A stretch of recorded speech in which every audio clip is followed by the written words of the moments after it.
Hello and welcome to the program. I'm Amarachi Ubani. Here's what's coming up within the half hour. More than 150 migrants rescued after the boat they were traveling on in the French Channel caught fire. Iran warns that the U.S. control of the Strait of Hormuz could be catalyst for World War III plus. Nigeria's Diaspora Commission commends Nigerian for academic feats in the world of robotics. Let's begin the world today. French authorities have revealed more than 150 migrants have been rescued after the boat they were using to cross the channel caught fire this morning. The boat was attempting to cross to the UK when its engine caught fire, according to the French Maritime Prefecture of the Channel and North Sea.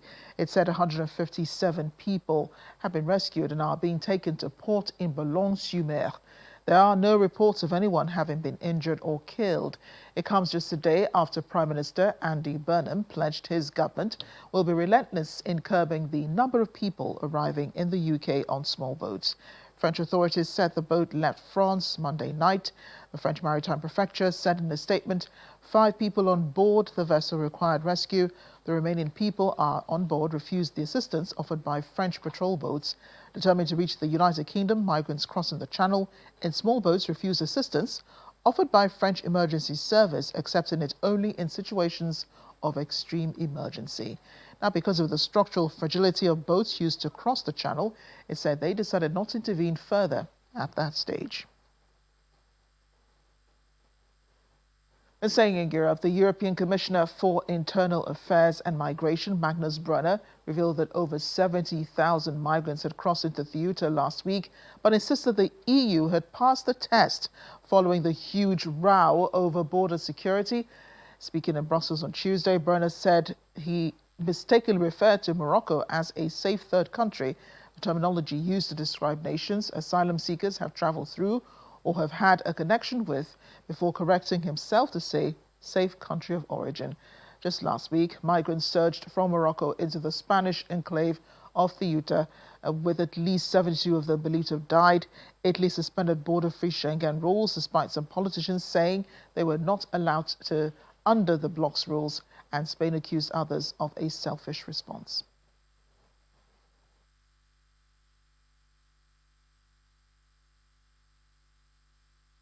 Before our global alliance, but also other. For the time being, Europe, I think, has definitely passed this test. People did not manage to enter the Schengen area, and security at the border was resolved quickly. The key now is for the European Union to act, I would say, in a united manner and also draw the right conclusions from these events. This is also what we discussed today, of course. Maybe some sentences on the hard facts. First, the breach itself. Over 70,000 people, as you know, crossed in a matter of hours, fueled by criminal smuggling networks and also disinformation, social media disinformation. The integrity of our external border was placed, of course, under severe strain. That was the first hard fact. The second hard fact, 75 lives were lost. Families who will never see their loved ones again because criminals sent people on dangerous journeys. And this is just not acceptable. And today we discussed how to avoid such incidents also in the future. What worked in the beginning is the response. First, Spain today again confirmed, as I said before, that practically all those who entered Ceuta have now returned. People did not cross from Ceuta into mainland Spain and into continental Europe. The integrity of the Schengen area was preserved, and that is the result of a sustained cooperation between Spain, Morocco, and the Commission over the recent days. And I want to acknowledge it clearly and thank Spain also and the administration in Ceuta for restoring order and to work closely with Morocco to ensure the swift returns. Well, Spain has demanded that Italy immediately lifts border checks introduced after thousands of migrants arrived in Ceuta from neighboring Morocco, accusing Rome of taking an unnecessary and disproportionate step that risks deepening divisions inside the European Union. Spanish Interior Minister Fernando Grande Marlaska today hit back after an emergency meeting of EU interior ministers, insisting the border-free zone had never been threatened because Ceuta is outside Schengen. He said, I stated that it seemed to me absolutely unnecessary and disproportionate for Italy to have taken that step. That is what I ask and request, that those controls be immediately lifted, because evidently it does not correspond with what we have all expressed, and everyone has recognized that the Schengen area has never been in danger, not even minimally. Last week, Italian authorities introduced targeted checks on non-EU nationals arriving from Spain by air and sea for 1 month, citing a risk of migrants moving through the Schengen area. Mr. Marlaska also said irregular arrivals across Spain had fallen by around 30% compared with the same period last year, rejecting criticism that the government's migration policy had encouraged the Ceuta crisis. We're not quite done with Europe yet. European Commission spokesperson Anna Kaiser Itkonen has announced the bloc is preparing legislation to ban the remaining imports of Russian oil entering the bloc while preserving existing exemptions for Hungary and Slovakia. Asked about continued supplies through the Druzhba pipeline, Itkonen said the Commission is working with Hungary and Slovakia to help them diversify away from Russian oil. The comments follow the EU's adoption of the 21st sanction package, which expands restrictions on Russia's energy sector with fresh measures targeting oil infrastructure and the so-called shadow fleet used to transport Russian crude. The latest package leaves the Druzhba pipeline exemption from Hungary and Slovakia unchanged, while the Commission prepares separate legislation to phase out the remaining Russian oil imports. First of all, our goal is to ban all Russian energy from the European market, and we are well on the way on making this strategy to come to conclusion, to successful conclusion. Russian oil is sanctioned, with the exception of Hungary and Slovakia, and therefore, for the reasons that they have identified when the exemption was negotiated for them, they have the permission and they are allowed to import Russian oil. But of course, we work closely with both Hungary and Slovakia to help them diversify and to help them move away from Russian oil. But for the time being, they have the possibility to do this. And we are also at the same time in parallel working on the proposal to ban Russian oil from the EU, and this is coming in due course. Actually, we have good news about the wildfires, because it seems that the situation in France and Spain is getting better. We still have some planes that are on the spot and operating on the ground, but some of them are already coming back. There are still firefighters and vehicles fighting the flames in France and Spain. But as I said, the situation is getting better. Regarding Greece, we are in constant touch with the Greek authorities. Greek firefighters are fighting the flames that are around the country, and we are looking for the options how to help the Greek authorities.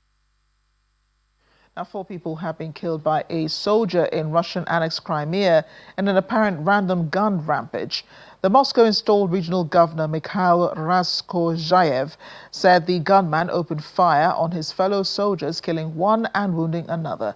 He then went on to kill 3 civilians in the village of Kamenlayska, 2 men aged 71 and 59 and a 64-year-old woman. 3 other people were injured in the attack.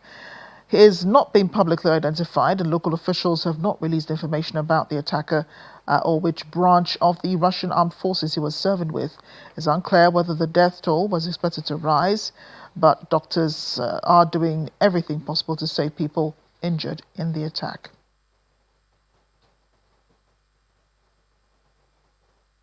The military advisor to Iran's supreme leader has criticized Washington over alleged plans to establish control over the Strait of Hormuz and seize Tehran's energy resources.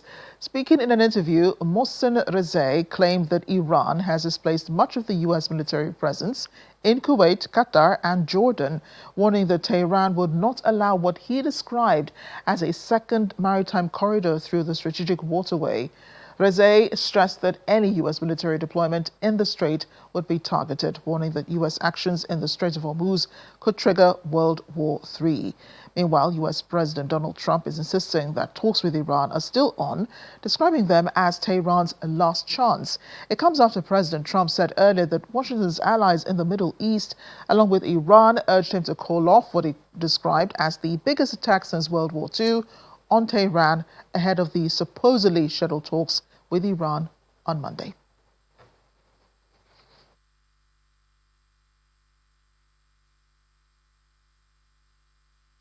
Our Washington correspondent Maria Bird joins us now. Maria, great to see you. It's been a while.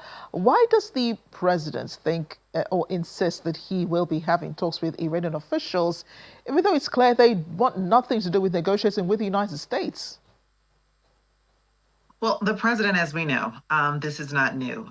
We've been in this position before where the president has said that he is moving forward with talks with Tehran, and specifically as it relates to the Strait of Hormuz, and moving forward with some of what he has called for in the framework document that he said that would move forward between building a peace agreement between the U.S., Iran, and obviously this all began with the U.S. and Israel. And so it is, I think, what he believes. The Secretary of Treasury also believes that the president will be able to move forward with some talks between today and tomorrow.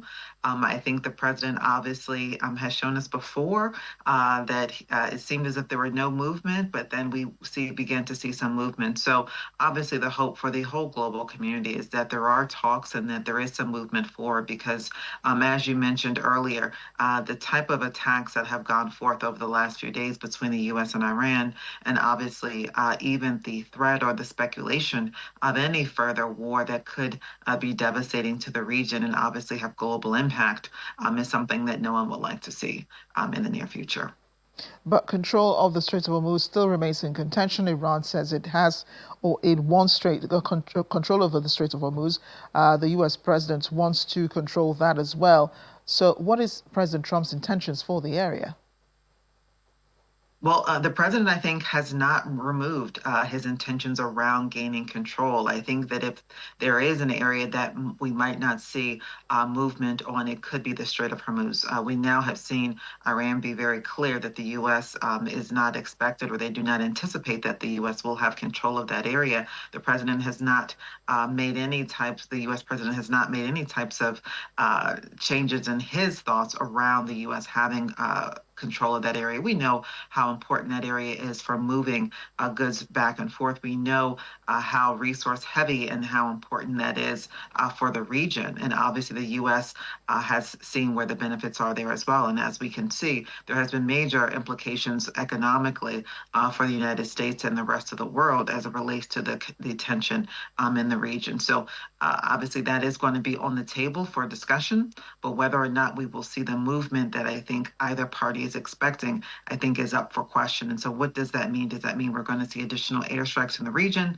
And if there are airstrikes in the region, what does that do to being able to open the strait and to have movement of goods moving here in the near future to address some of the economic challenges? Maria, so the meeting between U.S. officials and the Iranian officials did not hold on Monday. We don't know exactly when there will be another round of negotiations between the two sides. So what is the U.S. president saying about, those airstrikes on Iran, although he said he was implored on by Middle East allies not to carry them out? What has he said about them today? Well, we know that the president has said that if he has to, he will. But I think that where we are at this time, he is very much focusing on the Middle East allies at this time because of some of the challenges and obviously the army bases, the military bases of the United States that are in that region will require cooperation from Middle East allies. And so it is definitely incumbent upon him, and likely his advisors are advising him to fall and to work collaboratively with those Middle East allies to ensure that we do have support in the region as the tension continues. But most importantly, at this time where there is discussions and there's hope for some sort of an agreement to come in the coming days. And so as we know that it is very imminent and very imperative that there are some talks here very soon, just due to the fact of the level of escalation that has occurred over the past few weeks, and obviously not wanting to see any more escalation in the coming weeks ahead. Maria, thanks again. Appreciate your reporting on the issue. Let's hang on a bit. In the United States, demonstrators gathered outside the Delaney Hall Immigration Detention Center in New York on Monday after another migrant died in Immigration and Customs Enforcement custody, demanding an independent investigation. A memorial held for the victim as people placed candles, flowers, and black ribbons to the perimeter fence in mourning, and protesters confronted a staff member through the fence. A detainee was also seen joining the protest from inside the cell, waving in the darkness and briefly visibly when the light turns on. The demonstration follows the death of 41-year-old Salvadoran national Edwin Giovanni Lopez, who suffered a medical emergency while being held at Delaney Hall. ICE staff said that they responded immediately and called for paramedics before he was taken to University Hospital in New York, where he was pronounced dead. Officials said the cause of death remains under investigations.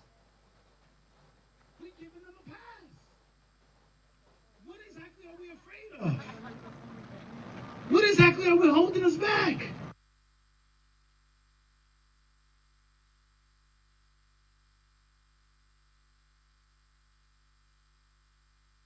We demand an investigation. This cannot be just left alone.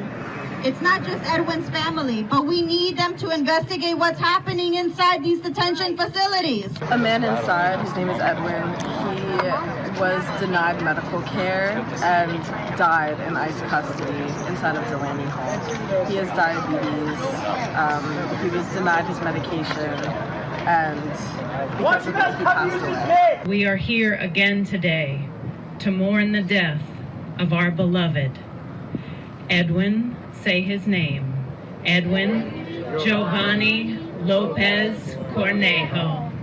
We stand with you. We giving them a pass. We giving them a pass. What exactly are we afraid of? What exactly are we holding us back?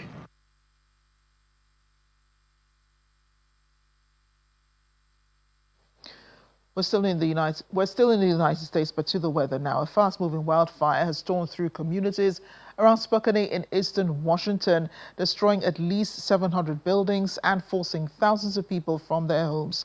Flames were seen racing across a hillside as emergency vehicles blocked roads near the fire zone.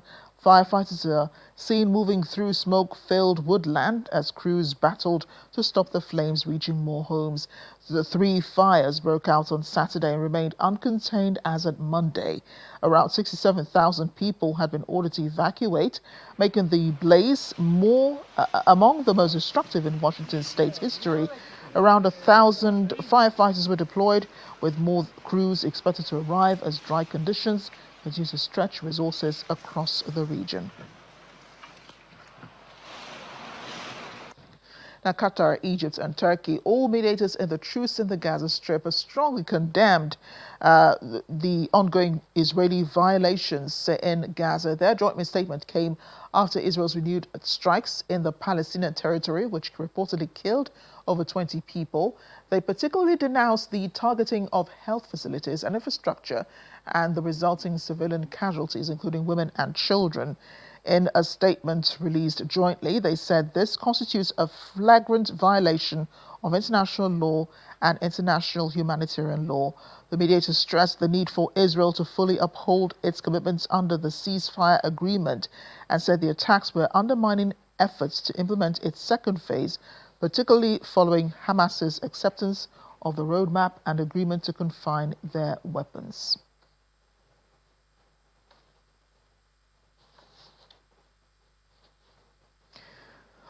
In diplomatic matters, Nigeria's ambassador to Israel, Nkechi Ufochukwu, has presented letters of credence to President Isaac Herzog at an official ceremony in Jerusalem. The presentation of letters of credence marks the commencement of Ambassador Ufochukwu's diplomatic assignment as Nigeria's ambassador to the State of Israel and reaffirms the federal government's commitment to further strengthening long-standing cordial relations between Nigeria and Israel. Well, after the ceremony, the ambassador expressed a determination to deepen bilateral cooperation between both countries. And the Diaspora Commission has congratulated Nigerian-born engineer Oluwami Dosumu Ogumbi on her achievement as the first black woman to earn a Doctor of Philosophy degree in robotics from the University of Michigan.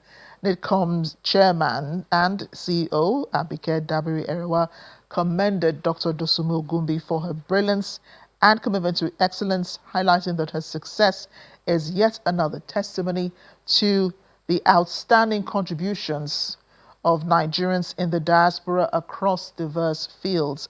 Mrs. Dabiri-Erewa noted that earning the highest academic qualification in the highly specialized field of robotics is not only a personal milestone, but also an inspiration to countless young Nigerians, particularly girls and women aspiring to pursue careers in science, technology, engineering, and mathematics.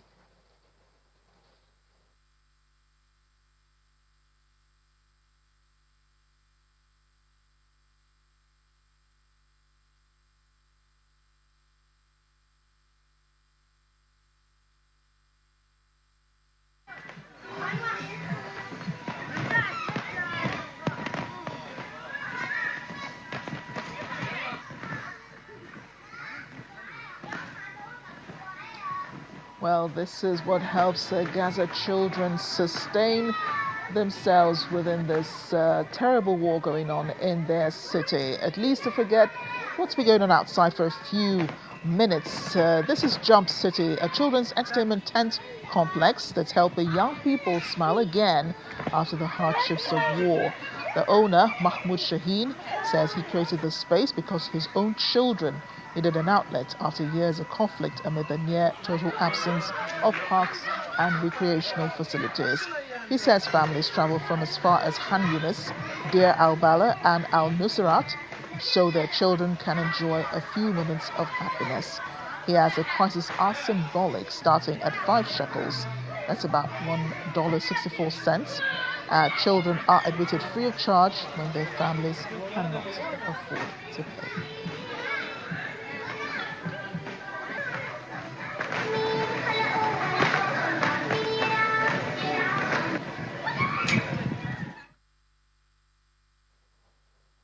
Just let children be children. Thanks for watching The World Today. I'm Amarachi Ubani.